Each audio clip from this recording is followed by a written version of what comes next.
Nithyanda, and welcome to this very important video putting together even more pieces of the puzzle in the conspiracy against Paramahamsa Nithyanda Swamiji. So today I'm sitting with two very important and lovely women in the Nityananda Sangha, Ma Prabha and Sahiti. Thank you so much for agreeing to this interview that must be so difficult considering what you've both been through. They have both had very close personal relationships with the men who were the conspirators behind the attack against Nityananda. Now, before we get into the details of this attack, Ma Prabha, can you please tell just a little bit about the monster who is your ex-husband? His name is Douglas MacKallor. We were both disciples of Swamiji. And the year of 2000 is when I came to know he is conspiring against Swamiji. He and Vinay both approached me and asked me to put a false allegation against Swamiji, saying that Swamiji had sex with me. I mean, it doesn't get any worse than that, in my opinion. You say he and Vinay. Who is Vinay? Maybe you can tell about the man who, when he was 34 years old, tried to pursue a sexual relationship with you while you were 12. Yeah. Vinay Bharadwaj, he was a leader among the Seattle community at the time, where I was living with my family. And in 2008, right after he had approached Ma Prabha for lying about Swamiji, he started to actively pursue this sexual relationship with me, because he knew you were 12 years old. Yes, of course he knew. And he, of course, it's going to be easier if you're going to plan a conspiracy to groom your own victim when she's 12 years old and she has no basis at all, and she does not have any idea of what sex relationships or any of that is, than it is to adopt another person. And it's going to be atrocious to a organization if a child is coming forward and saying that some leader has raped them. Yes. So in that way, he was planning from the very beginning to use me in his plans against Swamiji. So one thing that I'm wondering about, the way that he tried to use you in his plans against Swamiji, and the way the two of them together approached you in their plans against Swamiji, how did they react when you said no? When they asked you, lie about your guru and say that he had sex with you? Or as a 12-year-old, you probably wouldn't have even known what those terms meant. But when you obviously put up some kind of a fight against him or you wouldn't be here today, what was their next step? Yes, this is really important because that is what held me back from coming out. They actually threatened me. They're going to morph or my picture with Swamiji and damage Swamiji. So they actually threatened me not to open this out to anyone. And Douglas MacKallor, like what you say, is definitely a monster because he anyway proved to me that he could do it by getting a restraining order against me, projecting me as a criminal to the legal system in US. Literally, he cheated them. And it went in a bigger scale when they have a friend, Lenin Karuppan, who has a contact in India, Doug's friend, who know how to do morphing professionally.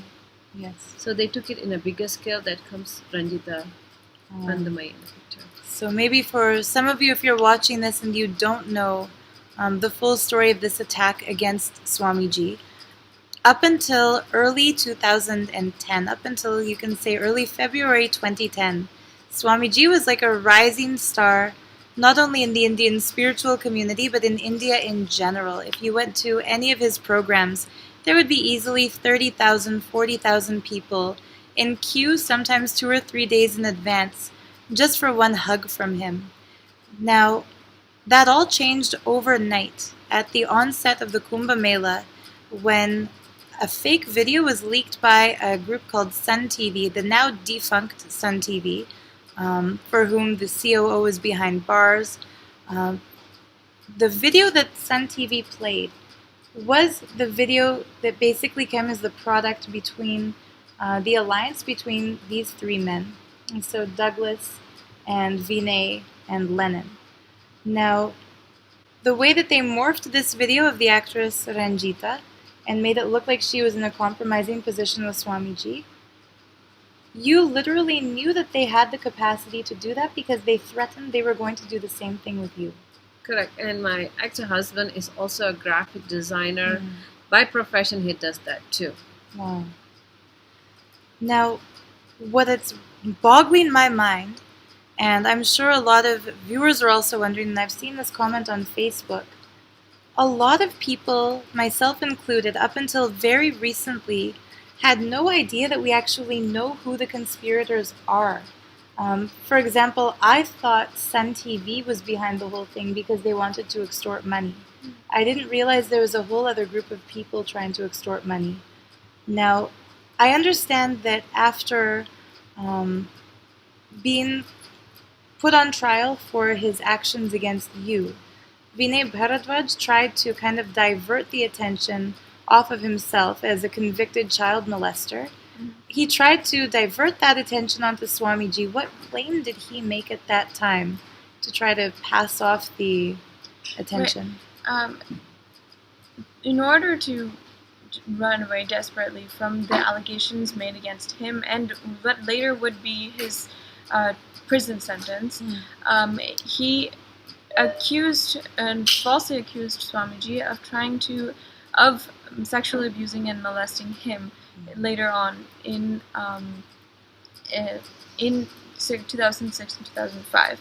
So actually, when he did not find a victim to say something against Swamiji, he himself had lied and come and said some lies about Swamiji in a civil case in Los Angeles. So clearly here he's desperately trying to... So he tries to force a 12-year-old girl to claim that Swamiji had had sex with her. She refused. He tries to force the wife of one of his friends to claim that she had had sex with Swamiji. She refused. Finally, he can't find a female victim, so he pretends he's a victim. Yeah. At the time, how old was he? At the time, he was 30, 33. And Swamiji was in his 20s. Now, by legal definition, a molestation is when someone preys on someone else who is weak, preys on someone who is vulnerable. Is he an educated man, this Vinay? Very well educated.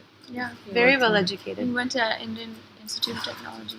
Oh, so he's educated as an engineer, and he's older than Swamiji. Was he physically inept in some way? Was he wheelchair bound? Was he crippled? So how is it that a fully competent, educated, older, and physically healthy man could be molested by a younger male? Not educated. Not educated. Swamiji refers to himself as a simple village boy from Tamil Nadu. How could a simple village boy from Tamil Nadu molest an older, educated man? It's not possible. So I think for me personally, that detail itself is clear enough evidence that he was so desperate to try to make Swamiji out in a bad light that if he couldn't find a fake victim, he would make himself a fake victim. But that ultimately didn't work. Nobody believed his story. And so the fact that he was already charged with and sent to prison by the time they went to court in Los Angeles and went to trial definitely hindered his process in putting that case against Swamiji. Okay. So then we skip forward a little while. The morphed video they created with Ranjita hits the air, and India basically goes crazy. People try to burn brahmacharis alive in this campus. Reporters are instigated to try to tear the saris off brahmacharis and catch them in unflattering pictures to make it look like something devious is going on here. they didn't leave it at that, did they? They continued to pursue fake victims, and they finally caught one. Now, we in India are all familiar with the false accusations put forth by one liar named Arti Rao. We know for a fact she's lying because she's disease-riddled. She's so contagious that her own medical report states if she even just touches her lips, she can pass on herpes. The dates that she claimed Swamiji raped her in this ashram, Swamiji himself wasn't even physically in the ashram, he was traveling. Mm-hmm. And yet a lot of people are listening to her stories. Mm-hmm. What I'm wondering is there any way that we can link these two cases? The two who tried to coerce the both of you into lying, the two who created the fake video of Ranjita. Yeah. Did they have any contact with Arti Rao? Right. In July of 2009, this is simultaneously why he's trying to manipulate and completely brainwashed me. And I had just turned 13 at that time. Simultaneously, he's trying to find other victims, because the more victims he has, the stronger case he has. Do you know he approached other women? Yes, and he had only later I had found out that at the time he approached, he had called Arti Rao on the phone, and at the time she was known as Premeshwari Mai here in India. He had called her, asked her, do you know that Swamiji is having sex? Do you know that there are other female sannyasis or females who are saying this? And he was particularly saying Sri Prabha, which was my ex-husband, Douglas MacKallor. Particularly saying that he knows this and he's going to do something about it. He says those exact sentences to Arti Rao, and immediately her first reaction is to refuse entirely, and not only that, she sends an email reporting all of this to the secretary of Swamiji at the time, refusing completely. What did she say in that email to the secretary? She said she lets the secretary know that she feels that there are disgruntled people, ex-members of the foundation, who for whatever reason want to take revenge on Swamiji, and she agrees with the fact that a scandal or something like this that he is planning is going to be extremely dangerous to the entire name of Swamiji at the time, because she also recognizes Swamiji's name was very high and growing, and she recognized that people would do this for money. So in this case, it clearly shows that though later on Arti Rao was convinced, perhaps by Lenin Karuppan, whom she had a relationship with, she initially refused this completely, showing that her allegations against Swamiji are completely false. Absolutely. Just changing your story like that does not happen to a real victim, and I can say so for a fact. Yes, of course. And see, the other thing is, if she was a victim in any way whatsoever, when they approached her, maybe she would have said no, maybe she would have said yes, depending on her own reasons, her own fears, her own, sense of morality at the time, her own moral compass. But certainly if she was a victim, whether she said yes or no to those who were planning this attack, she definitely wouldn't have sent an email to tip off Swamiji's secretary and inner circle. A rape victim would not notify the rapist, hey, watch out, people are onto you. So that email, do we still have a copy of this? Yes, and we can show it. We can show everyone right now how Arti is saying to the secretary that she is very concerned about Swamiji. She's very concerned about his safety, and she's very concerned about his future mission. Speaking clearly that she cared about this mission. Yes, and that she cared about him. And that she cared about him. Suddenly what happened, probably convinced with the implanted ideas by Vinay Bharadwaj and Lenin Karuppan. Well, obviously, if he tried to brainwash you, he would have had some kind of techniques. It's not unheard of that people can go to some dime school and learn hypnosis. Well, this email also is an evidence for what I've been sharing, that because I just walked out of the house. He kicked me out of the house. I walked out with nothing. But this email shows that Vinay and Douglas conspiring against Swamiji, because Vinay is clearly making a statement to Aarti Rao, who's known as Parameshwari Mai, that Douglas has a plan. Right. He's not revealing the plan in that email, but he's clearly telling, literally inviting Aarti Rao to be part of them, and Douglas has a plan. It's coming up. Wow. And Vinay had in August 2009, prior to August, he was, there were rumors going around about him pursuing a relationship with a minor. And because my parents were very concerned about the fact that I was talking to him all the time, I was completely isolated from them. They couldn't talk to me. And when they... How were you isolated from them? I was not talking to them. I was not listening to them. Vinay had successfully convinced me to not talk to them and not believe what they're saying, because he is feeding lies into me from the very beginning that Swamiji is not the person that Swamiji is not the person that he says, that there are many women who are coming forward and saying this. Basically the same thing that he's told her, that he's told Aarti. He is trying to implant in my head. And he was very much trying to, as a pedophile and as a child sex offender does, trying to pick out me from my family. So saying all these bad things about my family, my brother, my everyone in the Sangha who ended up becoming like my family, because we were pretty involved at that time. Saying all these bad times just was easy, making it easy for him to completely pick me out in November of 2009, which is when I had completely, when he tried to completely pick me out and asked me, okay, you have to run away with me now. I completely refused and went and told my parents the truth. Wow. So that was what finally sparked your inner fire that something is not right here. Yes. Okay. And of course, the entire time, I myself was facing personal health issues, which made me more dependent on a relationship with him, or had been something that he can exploit easily. My health was deteriorating, all in part because of what he was doing. Right, because again, molestation by definition is taking advantage of someone weaker, whether that's mentally, emotionally, or physically weaker.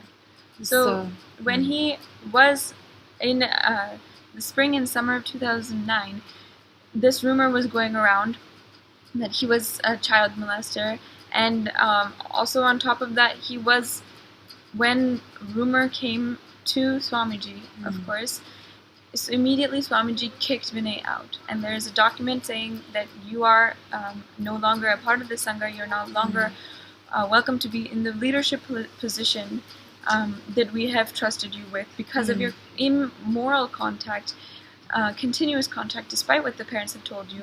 So Swamiji immediately sent him out? Immediately. And No Swamiji did not even know the extent to which what he actually did to me. Wow. He just knew he's contacting her. But still, what did not come out was the amount of times he kidnapped me to his apartment. Wow. So it all goes to show that in the end, Swamiji is paying for the sacrifice that he ultimately did. Wow. And he literally risked his entire Sangha, his entire name, fame, money, everything for devotees, for me, for her, and who knows how many people, how many victims who have not come forward yet of Vinay Bharadwaj and Douglas MacKallor, who they were. And let's not forget Lenin Karuppan also. The role that he played in all of this seems a little bit more silent. He morphed the videos, but I understand he's also been convicted of crimes. He's And also very very recently. Those who know him in Tamil Nadu, he has a connection with Sun TV, and political because of his family. Yes. So that's why they're able to make it in this extent, big, and Doug tried it in a smaller way, scale, proved this is working, and they took it in a bigger scale. Wow. Lenin got in trouble for his immoral and hurtful relationships with women inside of the Sangha. And Yes. at that point, he was kicked out of the Sangha, and Wow. that made him also another disgruntled member. So that's one thing that these two share in common. Both Vinay and Lenin were kicked out of Nityananda Sangha for having inappropriate relationships with women. So one thing that all of us know is that Swamiji is clear. His organization is first and foremost the Sannyas Sampradaya, which means that one of the basic moral codes we live by is the code of chastity. There's no such thing as tantric sex going on. There's no such thing as a sex contract anybody signs. The men's dorm, the women's dorm are kept completely separate. There's no interrelations between anybody on this campus except for the married couples who are married when they come in and live in their own private They apartments. have to be legally married. They have to be legally married. That's right. So the fact that these two men both had inappropriate relationships, one of them with a minor, was enough for Swamiji to kick them out of their Sangha. Instead of just bowing down gracefully, looking in, finding out what's wrong with their inner space, that they're not able to maintain a place for themselves in this kind of a community. Instead, out of their own anger, jealousy, hostility, they retaliated and tried to literally destroy Swamiji's mission. Now, Aarti Rao did not immediately go along with this. She tried to send a warning to Swamiji. But at what point was she convinced? Do we know when the agreement was actually struck between them and she's no longer warning the ashram, instead she's helping to conspire against it? In 2010 March, of course, the fake morphed video came out, which was heavily destructive to Yes. the Sangha. Yes. After that, Swamiji was arrested, I think in April, Yes. illegally without a victim. For No 6 victim, months. no evidence, For- no crime. For 6 months, so there was no victim there. There was no crime. But Lenin Karuppan had went ahead and filed a false allegation of rape.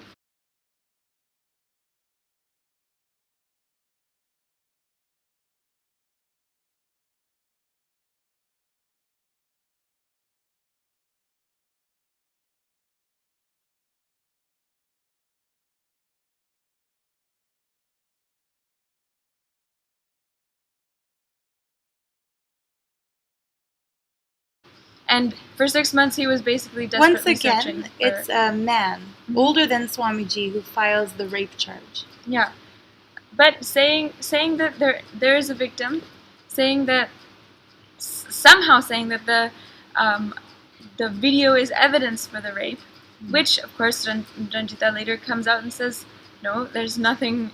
The video is not even real. Yeah, and even if the video were real, anybody who has seen that video sees that the two actors portraying Swamiji and Ranjita, it's a consensual act. Even if that video, which Yes. is not real, was real, Correct. that's not a crime. yeah. So of course that itself being evidence was had no basis. Then for 6 months there was no victim. In this period, we can see that at some point Lenin Karuppan had pulled out Aarti from wherever she was and convinced her entirely to write her statement and fake all of the allegations. Wow. I believe against her. Lenin had a relationship with Aarti, so he was able to convince her. Where does that belief come from? It's a hunch, or you've heard? No, rumors? I've seen their email. I've known Aarti before this in the community spiritual community. And there are some If I find that email, I'll definitely Yes. post it here. there are some ashramites and civilian affidavits stating that they have seen them having a relationship with each other. Wow. And we all know she wasn't a faithful wife to her husband. Not at all. Because of the medical report that shows she contracted 4 sexually transmitted diseases in a time after she was married, but before she claims these rapes from Swamiji took place. So that shows a lot about her moral character. And I mean, I've even read the statistics online. Someone who's contracted more than 3 STDs 90% of the time they've engaged in some form of prostitution. So who knows what desperate times called for what desperate measures in her life.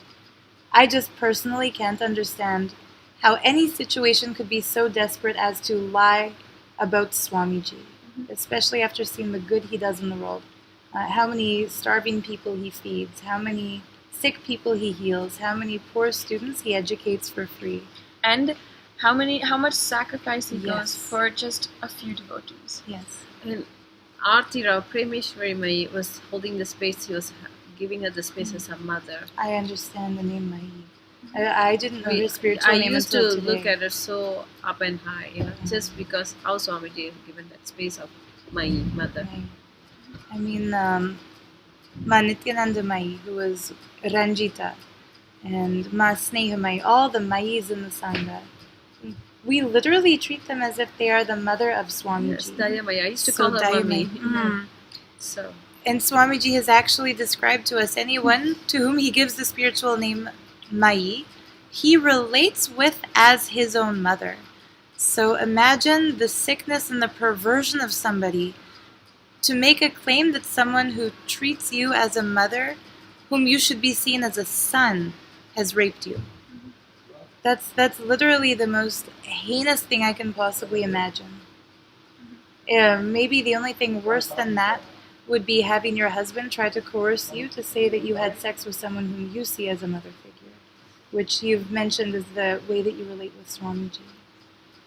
So I think it's basically clear now that the media attack against Swamiji was a deliberate, planned, and well-executed conspiracy. so many years they've planned that, they've looked and looked, find the people. And after so much they spent, they literally didn't have anybody come as a victim or to do false allegation.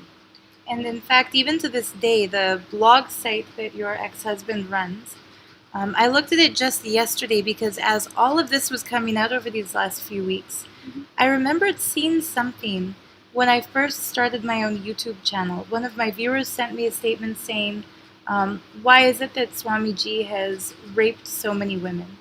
And I said, Swamiji has never raped any women. His testosterone level is lower than that of a 7-year-old boy.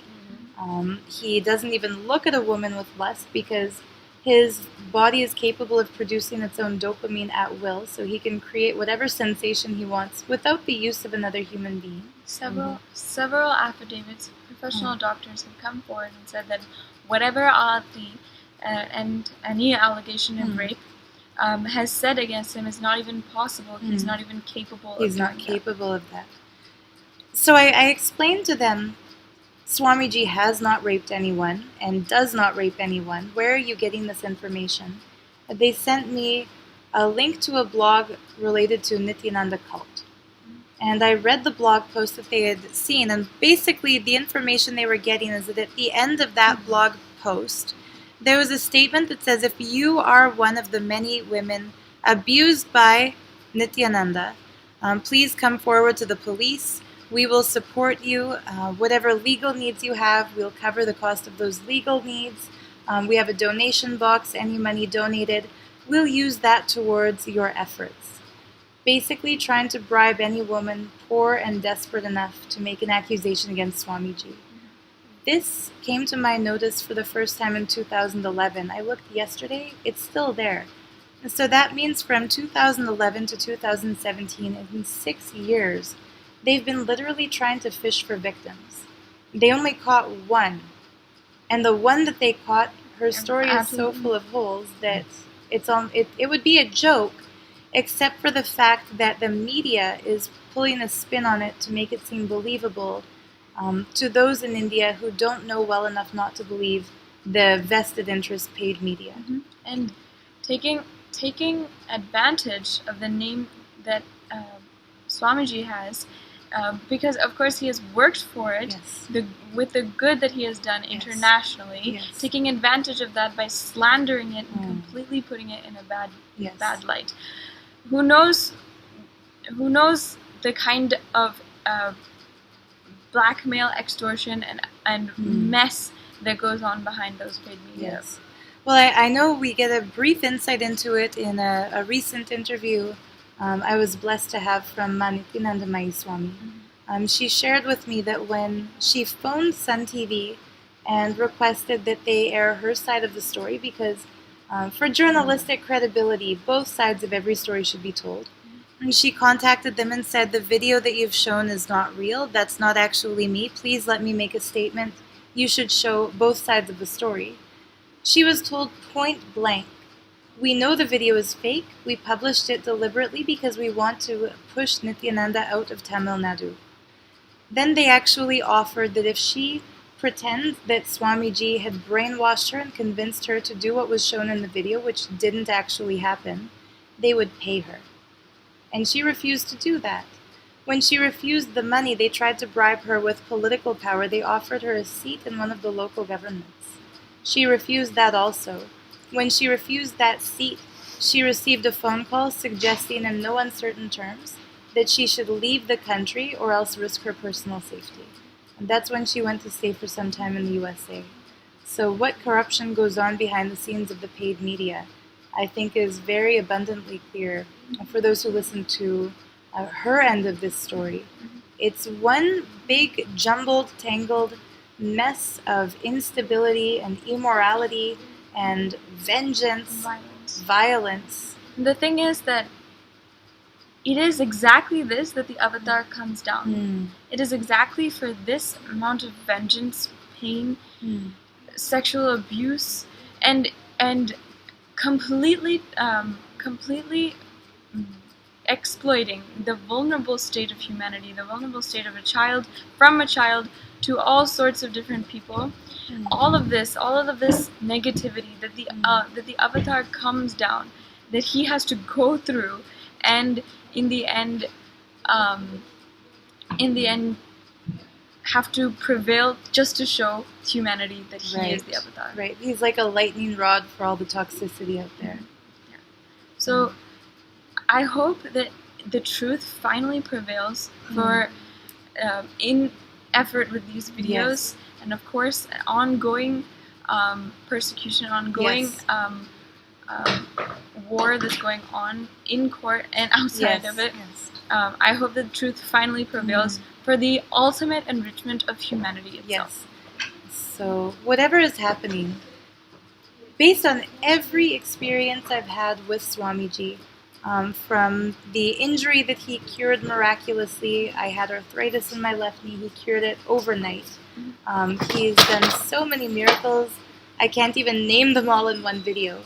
Based on all of that experience, it strikes me that this has to be a Leela. He has to be creating some kind of a divine play.